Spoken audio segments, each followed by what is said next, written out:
What's going on, everybody? Back again for my favorite day of the week, Wednesday, for my midweek Q&A. Now, if this is your first time seeing one of my Q&A videos, this is the 23rd straight week that on Wednesday, I give my opinion, and that's all it is, just an opinion, on 5 questions submitted from all of you.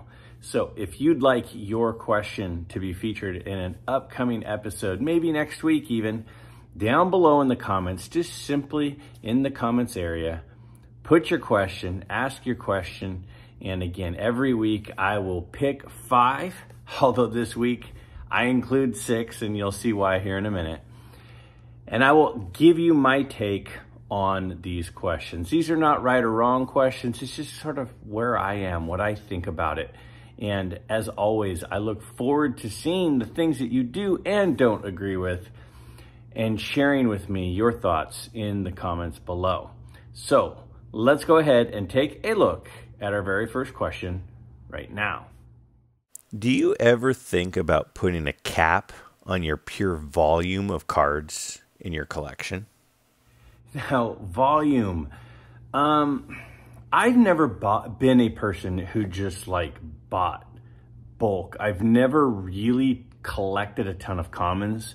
When I was a kid, I did some set building, but since I was a kid, I've not gotten back into set building. In fact, I have a video coming out later this week that talks about exactly that topic, set building, and whether it's going away or not. But because I don't have a lot of commons, the cards that I buy tend to be, a decent price. And so I don't accumulate a lot of bulk. Because I don't accumulate a lot of bulk, I've never really personally had an issue with volume being to the point where it was getting carried away. So to be honest with you, no, I've never really had to put a cap on the sheer volume of what I collect, but that's because at this point, I'm collecting more premium cards, even though some people would say that they're not, but a little bit more expensive. So, and I don't have this enormous budget, so I'm not going out and spending, thousands of dollars on a bunch of sets and stuff. So quite frankly, cards don't really take up that much space, a little area in the safe, a little area in the closet, and that usually covers it. So it's not something that I've ever had to really deal with, mostly because of the type of collector that I am. I'm more of a collector of players that I like, cards that I like, vintage cards that are more expensive, and as a result, they just don't take up a lot of space. So no, never really had an issue with volume. Could it get there at some point? Honestly, the cool thing about collecting is I feel like where I'm headed with the hobby and where I think a lot of us are is always changing, and we don't really know where it's going to go. Will I start being a set builder at some point and having a lot more volume? Possibly. And if that were to happen, then it would be something that I'd have to consider. But at this point, it's not really an issue. It's not something I've had to deal with, but it certainly is possible that that could be something that comes up in the future. With Fanatics becoming a public company, is this a good or bad thing for the hobby? Topps has been a public company at times. PSA was public and is now private. What are your thoughts on the hobby becoming more corporate and the prospects of potentially seeing some of the big name grading companies being on the stock market? With Fanatics having an exclusive MLB deal, there are similarities to the early 80s when Topps' monopoly was broken up. It seems like history may be repeating itself with Panini filing a federal antitrust lawsuit against Fanatics. What's your take? All right, so this is a really interesting question. It's a question that has been coming up a lot. As you could see, there were 2 questions this week about just this topic with the whole Fanatics thing. Now, whenever I give my opinion, again, it's just an opinion. And when it's a topic like this, I'm not super in tune with the modern card industry, but I do think we all need to follow it, because if something is going down with modern cards or, you know, grading companies, or it affects vintage cards in the vintage market too, because they are all connected. They're all first cousins with each other. So they all matter, or should matter to us. With that said, let me start with the public versus private company thing. For me, I like when companies are public companies that you can buy on the stock exchanges for a lot of reasons. Number one, you can see things like their earnings. They have earnings reports. They're trying to keep their shareholders happy because their shareholders are the owners of the company.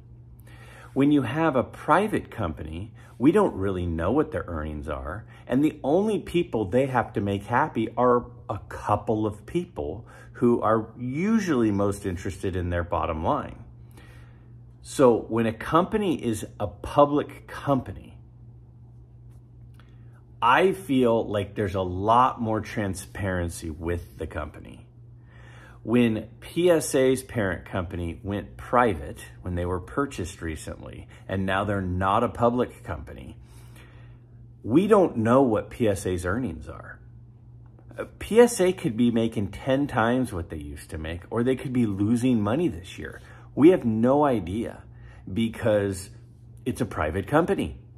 And ultimately, a private company also doesn't have to worry about making the masses quite as happy, because again, their real people that they have to answer to are the owners. And when it's a small group of owners like the PSA parent company, that becomes less of a concern for those running the company. So when a company goes from private to public, to me, I like that because, again, the transparency is better. We know more about the earnings, and they're more worried about public relations. They're more worried about, you know, making their broad customer base happy, in my opinion. So if Fanatics is a private company going public, to me, that tends to be a good thing for a person kind of looking on, because it is going to allow me to know more about what's happening with the company. Okay, so the second part of this is like the exclusive rights, the monopoly thing. So here's my thoughts on that. There are always companies that have partnerships, that have exclusive deals, that have licensing deals. That is like very normal. Across industries, across all, that stuff happens all the time. Now, when you have the exclusive rights to make sports cards for a major organization like Major League Baseball, and then you potentially are doing deals that are exclusive with players, that becomes a little bit concerning to me, because I've said for a long time on this channel, I like competition. I think competition is good for the consumer, because if there are multiple people who are fighting over the same market share, what's going to happen is they're going to continue to improve. That's the same reason I've said for a long time, I want PSA to be successful. I want SGC to be successful. I want BGS to be successful. I want CSG. I want all of them to be successful, because the more pressure they put on each other, the better it's going to be for us. So when I see an exclusive deal, like Fanatics has exclusive rights to Major League Baseball, that does not make me excited, because it means the competitor has to have unlicensed cards that don't have team images and logos, and that kind of is, it's not as appealing for us, the collector.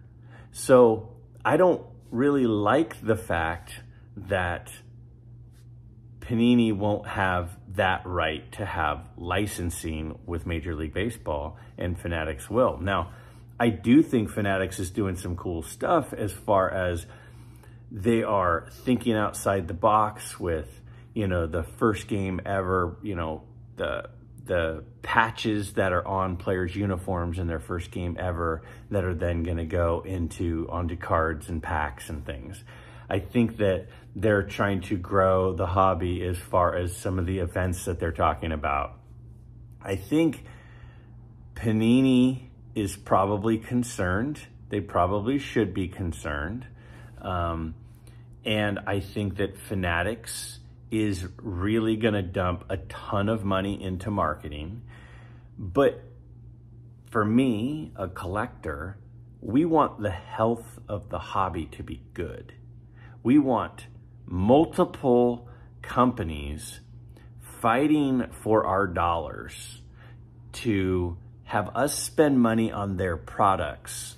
And if one of the major companies involved is not able to produce licensed items of that organization, I think we lose out. It does not force Fanatics to up their game when they're the only ones that are able to create licensed products. So for us, we lose in that deal, in my opinion. Now, I like that Fanatics is going to try to grow the hobby. I think that's good for us. They're going to try to do more events. That's good for us. They're looking at the creative ways to expand the hobby. That's good for us. They are doing some really cool stuff, and I think they're probably going to continue to do some really cool stuff.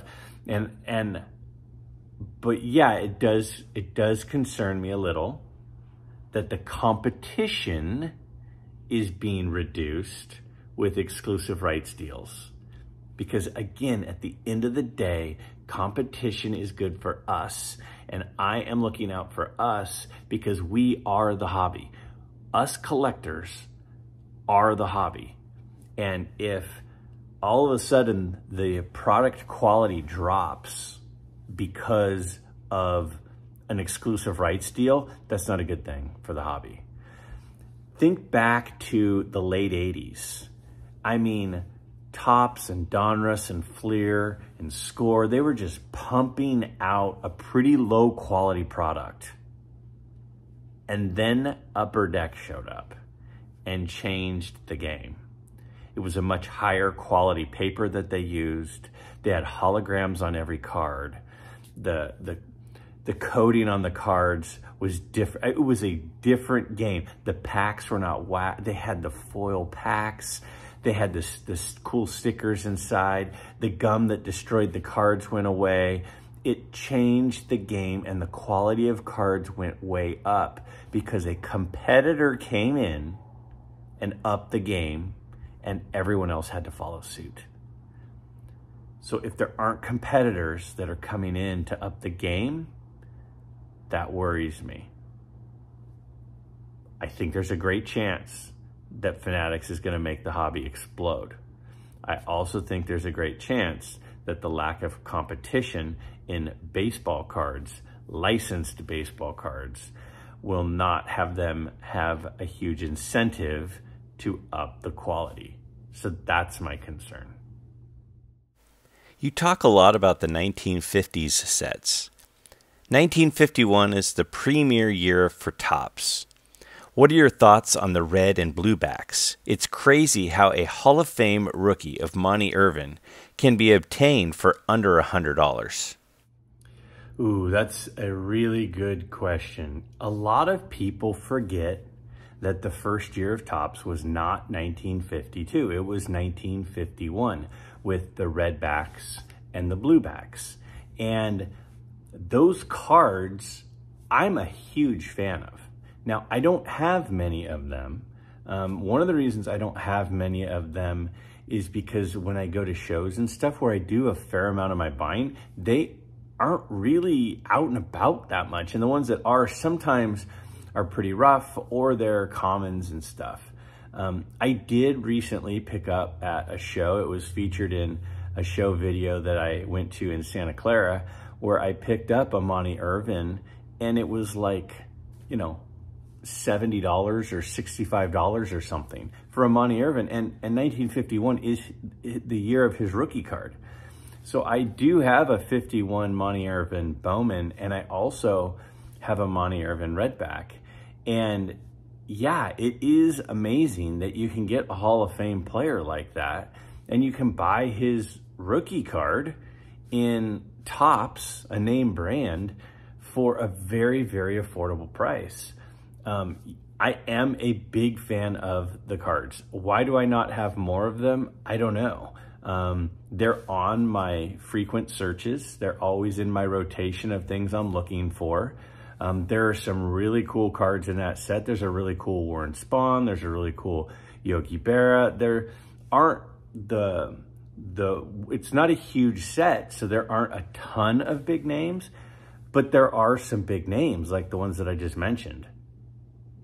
So I don't know why they get overlooked. I think they get overlooked because the next year is like one of the most famous, if not the most famous set of all time. And people kind of focus on that as, you know, Topps' premier set, even though it's not really their premier set because their premiere was a year earlier when they released the Redbacks and the Bluebacks. So yeah, I think they're undervalued. Now, whenever you say undervalued, that's a weird thing when talking about supply and demand of an issue, because it just means that they're underappreciated, or there's not a lot of demand for them for some reason. Because there's not a lot of demand for them and they're a little underappreciated, then the price is pretty affordable.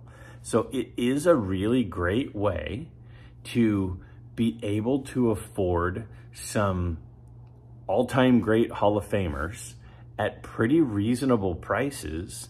And the other thing I like about them, because, you know, some people consider them more of like an oddball set because they're not the standard look and the standard size and the standard shape that we think of with vintage cards. And so what happens, I think, is people kind of look at them in that oddball category. Now, the difference though between these and say a different group that's a little bit different, like if you were to, you know, talk about the exhibits set, for example, is the exhibits are bigger than a standard card. And because they're bigger than a standard card, you can't really stack them or keep them in the same boxes that you do with Bowmans, which are smaller, or Gaudis, which are smaller, or T206s that are smaller, or the standard Topps cards that we know, you know, starting really in the 50s. So the thing about the Redbacks and the Bluebacks that I think is really cool is that when you get them slabbed, if you get them slabbed, or you put them in, you know, a semi-rigid or a rigid holder, they fit with the rest of your cards. So one of my biggest drawbacks on why I haven't bought more exhibits cards is because they're bigger, they don't fit with the rest of my collection. But the Redbacks and the Bluebacks do, which I think is a big bonus for them. Will they catch on at some point? Maybe. I don't know why they haven't, but they certainly could. And I definitely think they're cool. And they're definitely cards that whenever I see a stack of them at a show, I always go through them, check them out. If there's the right player at the right condition at the right price, I'll buy it. But at this point, I just haven't bought many of them. But to me, they're super cool. With a rising channel and follower count, do you as a content creator follow anything near the amount that follows you? I see a lot of bigger channels focus on content to keep up and lose sight of the starting point and other people in the hobby. Okay, I really appreciate this question. I think it's a good question, but it's also a question that kind of took me back a little bit. I don't really, I know this is gonna sound crazy, but I don't really consider myself a content creator.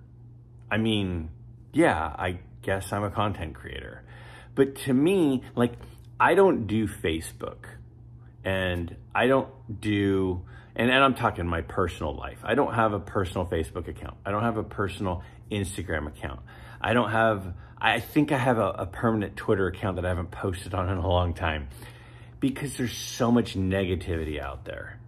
So all these people are communicating with people all over the world, all over the country, that they're friends with, that they know, that they've met, through these different social media platforms, and I don't do any of that because the negativity is just draining.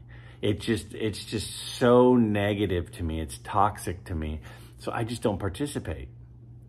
So I have found that the card collecting community is an awesome group of people.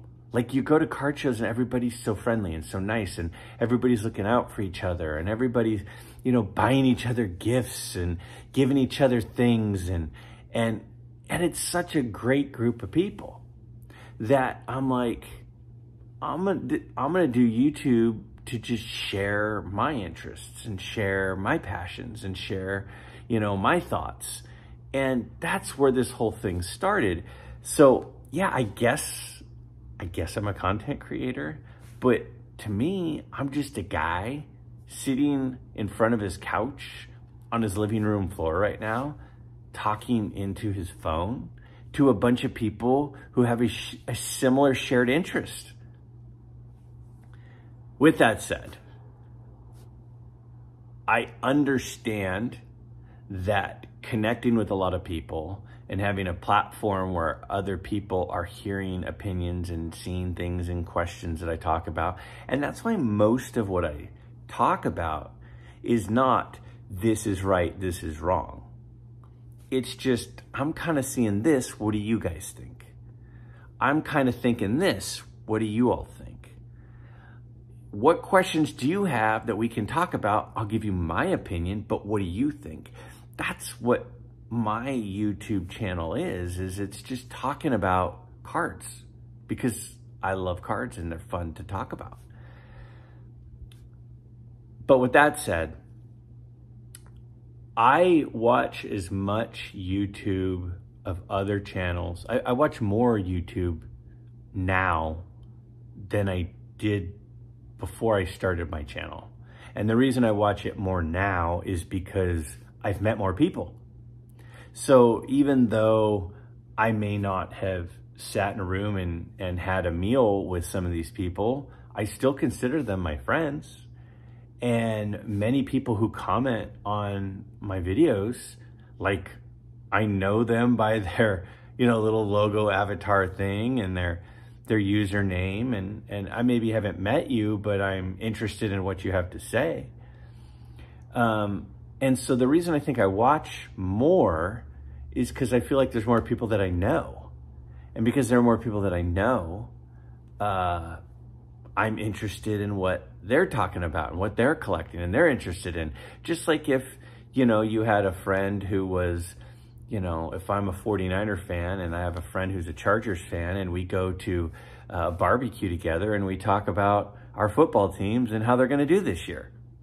It's you're interested in the other person's interests.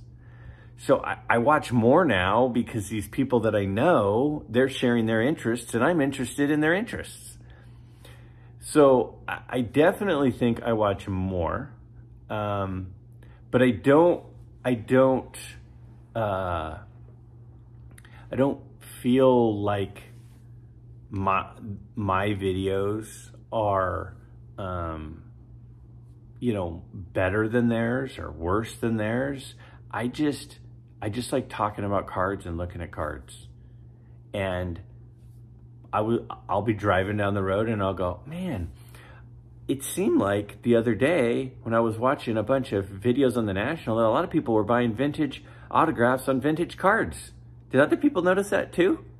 And then I'll make a video about it. And then people will go, yeah, I noticed that too. Or no, I think people have always been doing that or whatever. So I don't think that my style has really changed. I think that I am who I am. And I just, instead of typing on Facebook about what's going on and what I'm interested in, like a lot of people do, I just put my camera on my tripod and I talk about it and ask everybody what they think. And then when they respond, I respond. Which, by the way, to this date, every comment that anybody has posted to me, I have responded to. If I've not responded to a comment that you've posted on any of my videos, it is because a YouTube filter grabbed it and pulled it and I didn't see it. And there are comments that happens to. I don't know what gets caught from their screening process. I don't know how that even works, but I have responded to every video comment that anybody has posted that I have gotten to see that YouTube didn't remove before I saw it. And the reason I continue to do that is because I am genuinely interested in what's going on with everybody else and what you're collecting and what you're doing with cards and what you think of these videos and these comments and these thoughts and these things that I show off. And so, I mean, I'll be honest with you. Yesterday, I spent 2 hours responding to comments because I was out of town because my daughter Lucy had another soccer tournament this weekend. They won the title. Again, that's 2 weekends in a row. But I literally was away from my computer for a couple of days, and I came home and I spent 2 hours responding to comments because that's important to me, because that's what this is about. So for me, that's what this is about. So I'm not sure if I answered your question. I'm not sure if I answered it well, but when I read it, this is just my thoughts as a response. So I hope I answered the question. Could you speak more on the modern card market? Are you buying any modern? I'm a vintage collector myself, but curious about your opinion on the modern card market. Okay, so a really good question, and I'll give you my 2 cents. Again, I'm mostly a vintage collector. I do have modern cards. In fact, I'll show you, I have 2 cards that showed up in the mail in the last like 3 days. And let me show you those right now. Check these out. All right. So I told you once before, I collect Matt Manning cards, especially his first Bowman cards and his first Bowman auto cards.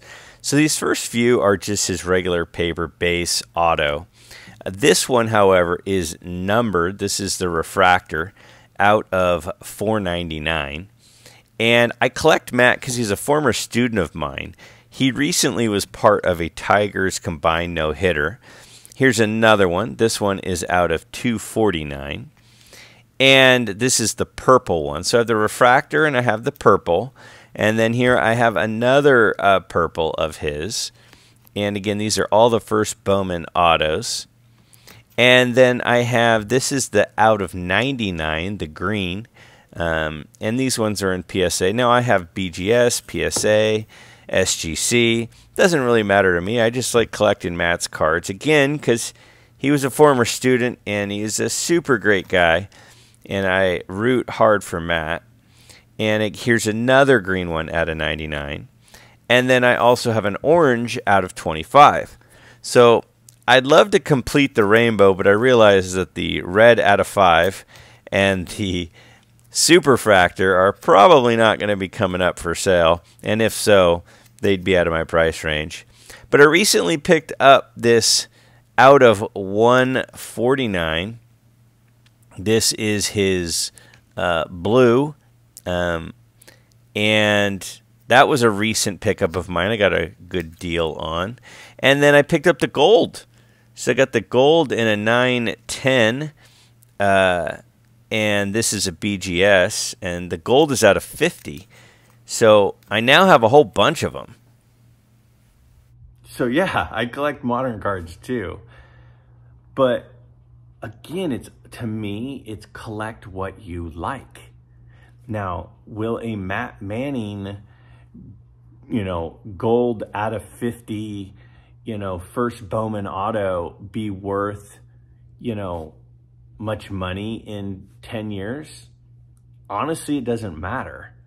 Because again, he's a former student of mine. I had him for 2 classes his senior year. When he went off and played in the perfect game at Petco Field, the Under Armour showcase for the best high school players in the country, he missed a week of my class. You know, I still communicate with him. I golf with him. He's a great guy. So I want to have his cards. So if his cards go up in value or down in value, it really just does not really matter to me. As far as the health of the modern card market, I'm worried about the modern card market. See, if you were born in the late 70s or early 80s, like I was, we have serious scar tissue from the junk wax era. We bought those cards in 87, 88, 89, 90, 91, 92, and most of those cards have very little value now. Now, there are the occasional cards that do have value, but most of them have very, very little value because the production was so high. There's so many of them. And I know that a lot of modern collectors say, well, it's different now because the cards are numbered. There's different parallels. So there's not a 1,000, you know, there's not 1,000, there's not 100,000 of this card because this one is numbered. I do agree to a certain extent that the numbering and the parallels and that rarity of those cards is definitely something that is intriguing. How will that play out? I don't know. I don't know. But here's what I do know. What I do know is most prospects don't pan out.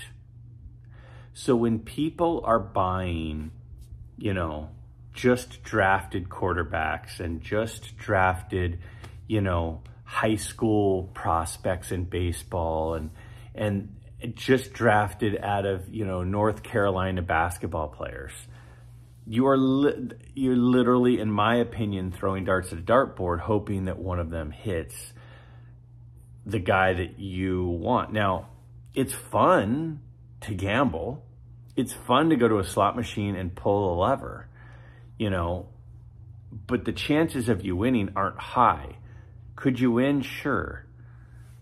But that's the part about modern collecting. Like, I think that, you know, Tom Brady refractor rookies will always have a good amount of value. I don't think they'll necessarily be as valuable as some people think that they'll be. You know, Steph Curry is an all-time great player. Like, he's in the top 5 or 10 players of all time. His, you know, different parallel refractor rookie cards, I think will have a lot of value for a long time. It's not like the, you know, 1988 Tom Glavine Fleer card where there's just a trillion of them. It's different than that.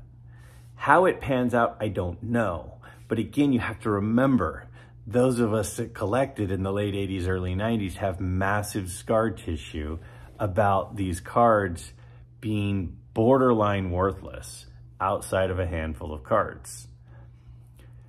So, what do I think about the market? I think it's great that so many people have entered the hobby or re-entered the hobby. I think that modern cards are gorgeous. I think they are beautiful.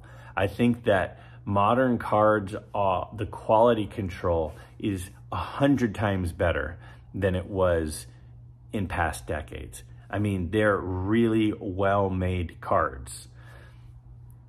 As a result, most of them are 9s and 10s.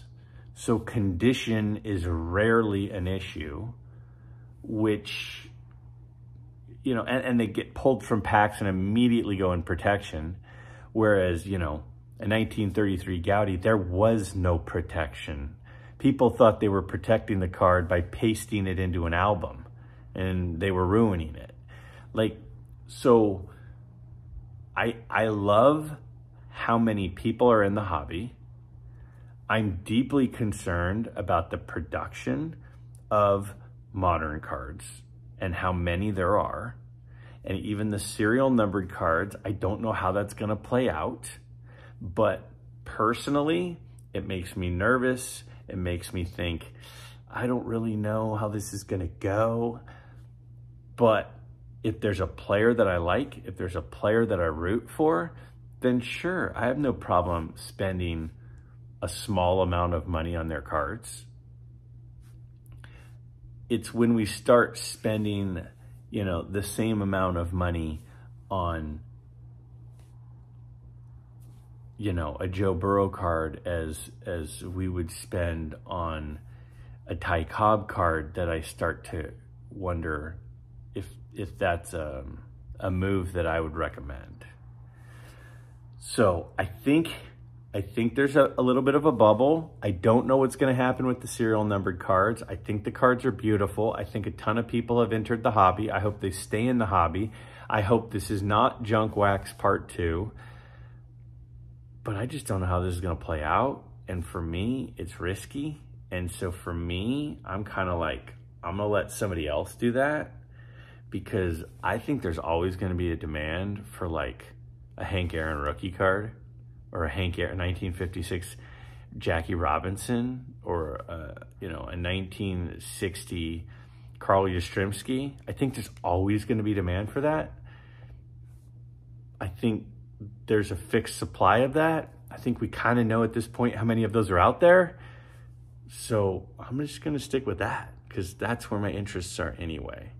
So that's kind of my take on the current status of modern cards. So that is our last question. If you have a question you'd like to hear my opinion on for next week, please, again, down below in the comments, just simply type out your question. I will pick 5 more for next week. I look forward to seeing what you come up with, and I look forward to seeing what you think about my responses today.